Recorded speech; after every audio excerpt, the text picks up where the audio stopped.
Good afternoon, students. Today we start with a new lesson 3.5 The Red-Headed Pig. Part first, Mr. Wilson's story. Before that, we will go through the introduction first. Sherlock Holmes नाव ऐकलं असेल तुम्ही, अत्यंत प्रसिद्ध असा गुप्तहेर होता तो. हे जे लेखन आहे हे केलेलं आहे Arthur Conan Doyle, who was a doctor by profession. व्यवसायाने ते डॉक्टर होते, परंतु ते काय करायचे, जेव्हा त्यांचे पेशंट असायचे त्यावेळेस तो माणूस लेखन करायचा आणि त्याच्या लेखणीतून अनेक नॉवेल्स त्यांनी लिहिले. काही नॉवेल्सची नावं तुम्हाला मी सांगते. जसं आहे द पॅरासाईट नावाचं एक नॉवेल आहे, द ॲडव्हेंचर ऑफ स्पेकलँड बँड नावाचं त्यांनी नॉवेल लिहिलेलं आहे, द ब्लॅक डॉक्टर, त्यानंतर the ring of tops famous आहे या सगळ्या गोष्टी, the man with the watches हा आणखी एक त्यांचं नवीन नॉवेल आहे. ही सगळी नावं लिहिणारे लेखक जे आहे ते आहे आर्थर कॉनन डॉयल. व्यवसायाने ते होते डॉक्टर, परंतु त्यांनी लिटरेचरमध्ये बरंच काम केलेलं आहे आणि त्यांच्या लिखाणामधील सगळ्यात प्रसिद्ध व्यक्ती आहे शेरलॉक होम्स. जसं तुम्ही CID बघता त्याच्यामध्ये तुम्हाला दया ही व्यक्ती आठवत असेल, जी अत्यंत प्रसिद्ध आहे. क्राईम पेट्रोल तुम्ही बघत असाल. मला वाटतं ह्या सगळ्या ज्या सिरियल्स आहेत त्या कशावर आधारित आहे, तर त्या गुन्हा शोधून कसा काढला जातो त्याविषयी आहे. त्यासाठी जी व्यक्ती काम करते त्याला म्हणतात गुप्तहेर. ठीक आहे, मग अशा ह्या गुप्तहेराची ही कहाणी आहे. खाली तुम्हाला एक आणखी सांगितलं बी अ रायटर, लेखक व्हा. तर तुम्हालाही असे छान छान गोष्टी लिहिता आल्या पाहिजे, लेखन वाढवा. सध्या कोरोनाचा काळ होता, लॉकडाऊन होतं, त्यामुळे तुम्हाला बराच वेळ मिळाला असेल. लिहिते व्हा म्हणजे तुम्ही एक चांगले लेखक बनू शकाल. त्यासाठी थोडं गायडन्स पण तुम्हाला पुस्तकात दिलं आहे, ते तुम्ही वाचा. आपण जाऊया आपल्या मेन स्टोरीकडे, तिचं नाव आहे the red-headed league. Part first, mister Wilson story असं त्याला म्हटलेलं आहे. कोण होते मिस्टर विल्सन, त्यांची काय कथा आहे आपण सुरुवात करूया. Part first. When I called upon my friend Mr. Sherlock Holmes, When I called upon my friend Mr. Sherlock Holmes, he was conversing with a visitor who was an elderly man with fiery red hair. Holmes introduced to me the visitor, Mr. Jabez Wilson. He was a pawnbroker. Pawnbroker म्हणजे काय, सावकारी व्यवसाय करणारा. Holmes asked him to repeat his story for me. He began to showing us an advertisement in a newspaper. It reads as follows. बघा याचा अर्थ काय होतोय की ते म्हणतात की जेव्हा मी माझा मित्र मिस्टर शेरलॉक होम्सला भेटायला गेलो, त्याला बोलवलं, तो काहीतरी भाषण करत होता, एका माणसाशी बोलत होता, व्हिजिटर म्हणजे भेट देणारा. त्याच्याशी तो बोलत होता आणि बोलता बोलता त्याचे केस जे होते ना ते थोडे असे लाल रंगाचे होते आणि तो काय सांगत होता, तो म्हणत होता की शेरलॉक होम्सने मग यांना त्याचं इंट्रोडक्शन दिलं, ओळख करून दिली की हे मिस्टर जाबेज आहेत आणि हे बघा इथे दिसत आहे पुस्तकामध्ये, हे बघा हे मिस्टर जाबेज आहेत आणि हे माझ्याकडे आलेले आहेत, काहीतरी सावकारी व्यवसायाबद्दल घटना घडलेली आहे आणि त्याच्याविषयी ते मला बोलत आहेत. त्यांनी एक न्यूजपेपरमधली कटिंग म्हणजे ॲडव्हर्टिजमेंट जाहिरात त्यांना दाखवली. जाहिरात बघा कशी होती, टू द रेड-हेडेड लीग. काय जाहिरात होती, to the red headed league there is a vacancy for a member of the league and the salary is £4 a week for nominal services. Red-headed men may apply in the person on Monday at 11 o'clock to Duncan Ross. एका ठिकाणाचं नाव आहे ते, at the office of the league 7 fleet street. जसं आपल्याकडे डावखर नगर, फुले नगर वगैरे आहे तसा हा पत्ता दिलेला आहे. आणि ही बघा ना, ही ॲडव्हर्टिजमेंट अतिशय वेगळी आहे. इथे कोणाला बोलवलं आहे की ज्यांची डोकी लाल आहेत अशाच लोकांसाठी हे ॲप्लिकेशन आहे. त्यांनी कुठे यायचं, केव्हा यायचं हा सगळा पत्ता त्यांनी दिलेला होता. काही जागा रिक्त होत्या आणि त्या रिक्त जागा भरण्यासाठी त्यांना अशा माणसांची गरज होती. आता कहाणी पुढे सुरू होते बघा. लक्ष देऊन ऐका. The advertisement had appeared in a newspaper 2 months ago. Mister Wilson assistant म्हणजे सहाय्यक, विनिसेंट. आता हे जे मिस्टर विल्सन होते त्यांचा एक सहाय्यक होता, मदतनीस होता, त्याचं नाव होतं विनिसंट. बघा एक दुसरं कॅरेक्टर आलं आपल्याला, विनिसंट.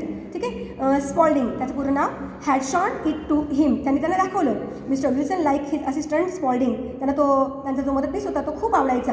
ही was smart, efficient and work for only half the normal wages. आणि त्याचं वैशिष्ट्य असं होतं की तो खूप हुशार होता, कार्यक्षम होता आणि तो मात्र अर्ध्या पगारावर, वेजेस म्हणजे पगार, तो अर्ध्या पगारावर काम करायचा. विचार करा तुम्ही, इतका हुशार माणूस आणि अर्ध्या पगारावर काम करतो. But the assistant also had his faults. Every now and then he left work and went down in to the cellar to develop photography was his hobby. पण हा जो त्याचा मदतनीस होता त्याचं वैशिष्ट्य त्यांनी ह्या पॅराग्राफमध्ये सांगितलं आहे की तो कसा होता तर तो आहे ना तो अतिशय हुशार होता, कार्यक्षम होता, पण त्याच्याकडे एक खोड होती. तो काय करायचा, मधूनच त्याला फोटोग्राफीचा शौक होता आणि ते एक फोटोग्राफीसाठी असणारं जे तळघर असतं त्या तळघरात तो मध्ये जायचा आणि फोटोग्राफ डेव्हलप करायचा. ठीक आहे. मग पुढे काय झालं बघा. हा जो स्पॉल्डिंग होता त्याच्याविषयी म्हटलं त्याने, Spaulding showed advertisement to the mister Wilson and explain to him that an American millionaire mister बघा शब्द नाव काय आहे, एझिकिया हॉपकिन हा एक माणूस दिलेला आहे, had founded the famous red headed league to help all the red heads like himself. मग ह्या स्पॉल्डिंगने एकदा काय केलं, आपल्या मालकाला म्हणजे कोणाला, या विल्सनला सांगितलं, या विल्सनला की आमच्या इथे बघा इथे काय आलेलं आहे, एक जाहिरात आलेली आहे आणि एक हे एझेकबिन हॉपकिन नावाचे जे व्यक्ती आहे त्यांनी एक संस्था स्थापन केली आहे लाल डोक्यांच्या लोकांची. ठीक आहे. टू हेल्प देम, कशासाठी केली आहे तर त्यांना मदतीसाठी. पुढे काय होतं बघा, स्पॉल्डिंग अर्ज, मग तो विनवणी करतो mister Wilson to apply for the job. तो म्हणतो तुम्ही पण जा ना, अप्लाय करा ना तिथे. So the two of them went to the address given in the advertisement. आणि होतं काय, जाहिरातीमध्ये दिलेल्या पत्त्यावरती, हा जो पत्ता असतो 7 फ्लीट स्ट्रीट, तिथे ते जातात आणि तिथे ते ॲप्लिकेशन देतात, अर्ज देतात. पुढे काय होतं बघा, fleet street was full of red headed people. तिथे गेल्यानंतर त्यांना दिसतं की अरे तिथे तर खूप सारे लोक आलेले, फुल ऑफ, पूर्ण आजूबाजूचा परिसर त्या लाल डोकं असणाऱ्या लोकांनी भरलेला आहे. Mister Wilson thought that with so much competition he would not get the job. त्यांना वाटलं अरे इथे तर खूप स्पर्धा आहे, आता मला काही नोकरी व्यवसाय तिथला मिळणार नाही. He wanted to go back, आणि म्हणून ते माघारी परतता. But the Spaulding push through the crowd and took mister Wilson to the office. पण होतं काय, हा जो स्पॉल्डिंग त्यांचा मदतनीस असतो ना, तो सगळ्यांना ढकलतो आणि त्या गर्दीतनं जागा काढत तो कार्यालयात जातो. मग होतं काय पुढे बघा, there was nothing in the office but a couple of chairs and a table. तिथे काहीच नसतं, एक टेबल असतं आणि 2 खुर्च्या असतात. A red headed man sat behind the table, he was mister Duncan Ross. आणि तिथे एक माणूस बसलेला असतो त्या टेबलाच्या बाजूला, त्याचं नाव असतं डंकन रॉस. हे नाव लक्षात ठेवा कारण हे नाव पुढे पण आपल्याला कामाला येणार आहे. A representative of red headed league. कोण असतो तो, त्याची पदवी काय आहे, तर ही जी संघटना आहे रेड हेडेड लीग नावाची, त्याचा तो प्रतिनिधी असतो. ठीक आहे. He was very please to see mister Wilson. तो दाखवतो की तो फार प्लीज म्हणजे आनंदी झालेला आहे. And announce immediately that he was well suited for the job. आणि तो लगेच थोड्या वेळातच काय करतो, जाहीर करतो की तुम्ही ह्या जॉबसाठी अतिशय काबिल आहात, योग्य आहात आणि तुम्हाला हा आम्ही जॉब देतोय. ही shook hands with Mr. Wilson, congratulated him and told all other candidates to go back. आणि होतं काय, जॉब यांना मिळालेला असतो त्यामुळे तो काय म्हणतो यांना की तुम्ही तुमचं जा, मी काय करतोय आता हा जॉब यांना देतोय, तुम्ही बाकीचे कॅन्डिडेट्स, बाकीचे जे उमेदवार आहेत त्यांनी निघून जा. पुढे काय घटना घडते बघा, mister Duncan Ross explain that. आता ते जे डंकन रॉस बसलेले असतात त्या रेड हेडेड लीगचे प्रतिनिधी, ते काय करतात, एक्सप्लेन, ते स्पष्ट करतात, स्पष्टीकरण देतात that mister Wilson would have to be in the office from 10 to 2. त्यांनी केव्हा यायचं आहे, 10 ते 2 या वेळेत यायचं. 10 ते 2 म्हणजे 11, 12, 1, 2 4 तास यायचं आहे फक्त. If he left the office he would lose the job. जर त्यांनी ते ऑफिस सोडलं 4 तासामध्ये तर त्यांना त्यांचा नोकरी गमवावी लागेल. Spaulding assured mister Wilson that he would look after mister Wilson's business in his absence. आणि त्यावेळेस मग त्यांचा मदतनीस त्यांना सांगतो की तुम्ही काही काळजी करू नका, तुमच्या अनुपस्थितीमध्ये मी तुमच्या बिझनेसची काळजी घेईल, धंद्याची काळजी घेईल. The pay was fix at 4 pounds a week. आठवड्याला 4 पाऊंड अशी त्यांची किंमत फिक्स होते. ठीक आहे. महिन्याचा पगार नसतो, आठवड्याला 4 पाऊंड. ओके. नंतर पुढे काय होतं बघा, अँड द वर्क. मग ते मिस्टर विल्सन विचारतात, अरे पण काम काय करायचं, काम काय दिलं तुम्हाला. You have to copy out the Encyclopaedia Britannica. काम काय होतं, तिथे एक शब्दकोश ठेवलेला असतो, विश्वकोश ठेवलेला असतो इनसायक्लोपीडिया ब्रिटानिका. तो फक्त कॉपी जसाचा तसा लिहायचा असतो. ठीक आहे. The pay was very good. आणि पैसे पण खूप चांगले मिळणार असतात. And the work was light. आणि काम पण खूप सोपं असतं, सहज होणारं असतं. Mister Wilson accepted the job. आणि म्हणून ते मिस्टर विल्सन तो जॉब ॲक्सेप्ट करतात. And began his work the very next day. दुसऱ्या दिवसापासून येतात. Mister Duncan Ross was there in the office to see that mister Wilson did his work properly and did not leave the office. या डंकन रॉसचं एकच काम, Wilson काम करतोय की नाही पाहायचं आणि त्यांना ऑफिस मात्र सोडू द्यायचं नाही, तेवढे 4 तास तिथेच बसून ठेवायचं. He told mister Wilson to start with the letter A. त्यांनी सांगितलं की चला ए पासून सुरुवात करा. तुम्ही मला वाटतं विश्वकोश शब्दकोश पाहिला असेल डिक्शनरी, तर तिथे बघितला ए पासून बरेच शब्द असतात है ना. विल्सन रोड डिलिजंटली म्हणजे मन लावून तो काम करतो. फॉर 4 hours 4 तास विदाउट लिव्हिंग हिज प्लेस. तो ती जागा सोडत नाही. Mister Ross would drop in from time to time to see that all was right with mister Wilson. आणि at 2 o'clock he bade mister Wilson good day and lock the door of the office. आणि होतं काय की 2 वाजता सुट्टी होते आणि mister Wilson तिथून निघतात, तिथून निघतात ते आणि आपल्या जिथे काम असतं तिथे जाऊन बसतात ते, म्हणजे 2 वाजता त्यांची सुट्टी होते. ठीक आहे. मग पुढे काय होतं बघा. पुढे होतं पुढच्या याच्यामध्ये this went on day after day. हे किती दिवस चालतं? बरेच दिवस चालतं. Mister Holmes said mister Wilson and on Saturday I got my salary. असं होत राहतं आणि शेवटच्या दिवशी म्हणजे शनिवारी त्यांना त्यांची पगार मिळतो. It was the same next week. असं काही सेम नेक्स्ट वीक चालू असतं, बरेच 2-4 आठवडे असं सुरू असतं. And same the week after आणखी काही आठवडे असं चालतं. After few days mister Duncan Ross come in only once in a while and after a time he did not come in at all. कधी कधी ते डंकन रॉस आहे ना एकदाच येतात आणि नंतर तर ते येत पण नाही मधून बघायला की हे काम करताय की नाही. पण मिस्टर विल्सन आपलं काम प्रामाणिकपणे करत असतात. मिस्टर विल्सन कंटिन्यू 8 वीक्स, जवळजवळ 8 आठवडे म्हणजे जवळजवळ 2 महिने ते काम करतात. Had passed like this and I had return अबॉट्स. त्यांनी ABOOTS इथपर्यंत ते येतात. आर्चरी एक्सेट्रा ह्या शब्दापर्यंत ते येतात. And hope that I might get on to B soon. आणि त्यांना वाटतं आता बी लवकरच सुरू होऊन जाईल, शब्द सुरू होईल. And then suddenly the whole business came to an end. पण अचानक काय होतं, सगळा व्यवसायच बुडतो आणि सगळा व्यवसाय संपतो.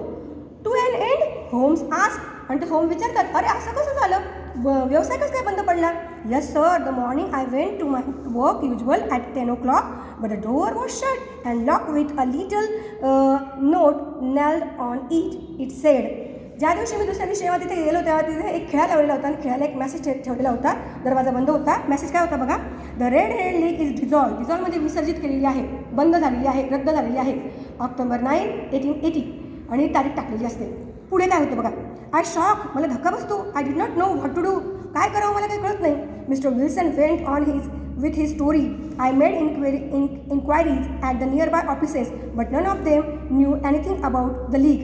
The rooms had been rented under a false name. बघा कहाणी इथे सुरू होते आता. मिस्टर विल्सन विचार करतात की आजूबाजूच्या लोकांना माहिती असेल ते विचारतात, पण तिथे कोणालाही माहिती नसतं त्या संघटनेविषयी. आणि त्यांना कळतं की खोलीसुद्धा चुकीच्या नावाने भाड्याने घेतलेली असते. रेंटेड म्हणजे भाड्याने घेतलेली असते. सगळं खोटं असतं. पुढे काय होतं बघा, last para. I went home and ask my assistant Spaulding for advice. आता तो जो स्पॉल्डिंग असतो ना विल्सनचा मदतनीस, त्याला विचारतात आता मला सल्ला दे, काय करू मी. But he could not help me in any way. पण तो काहीच मदत करू शकला नाही. I want to find out about the league. Mister Holmes, who they are, कोण होते ते, and why they are played this prank upon me. Prank म्हणजे काय, मजाक, चेष्टा, मस्करी. त्यांनी माझ्याशी अशी मस्करी का केली, मला ते शोधायचं आहे. आणि म्हणून तो होम्सला म्हणतोय, the whole thing is a mystery. सगळं काही गुप्त आहे, रहस्यमय आहे. That is why I came to you. I have heard a lot about you. आणि म्हणून मिस्टर विल्सन म्हणतात, अहो शेरलॉक होम्स, मी तुमच्याबद्दल फार ऐकलं आहे, प्लीज ही गुत्थी सोडवा ना, काय भानगड आहे ही. Holmes found mister Wilson story very unusual. आणि शेरलॉक होम्सला पण ही स्टोरी अतिशय नेहमीपेक्षा वेगळी होती, अनयुज्युअल होती. He has mister Wilson this assistant of your who first call your attention to the advertisement. What is he like. मग सगळ्यात पहिला प्रश्न विचारतात ते की तुम्हाला ही जाहिरात दाखवली कोणी, आणि तो माणूस तुमचा असिस्टंट दिसतो कसा. मग तो म्हणतो small, stout, with no hair on his face. तो म्हणतो माझा जो स्पॉल्डिंग आहे ना असिस्टंट, तो कसा आहे तर तो अतिशय छोटा आहे, बुटका आहे आणि त्याच्या चेहऱ्यावरती काही केस नाही आहे. He was a white splash of acid on his forehead. हां, आणखी एक गोष्ट म्हणजे काय, त्याच्या कपाळावरती एक ॲसिडचा डाग आहे. स्प्लॅश म्हणजे डाग आहे. I thought as much said mister Holmes. He is still with you. Oh yes sir. त्याने विचारलं की हा माणूस अजूनही तुमच्याबरोबर आहे का. तर विल्सन म्हणतात, हो तो आहे ना. That will do, Mr. Wilson. I can give you my opinion on this subject in a day or two. Today is a Saturday and by Monday we may come to a conclusion.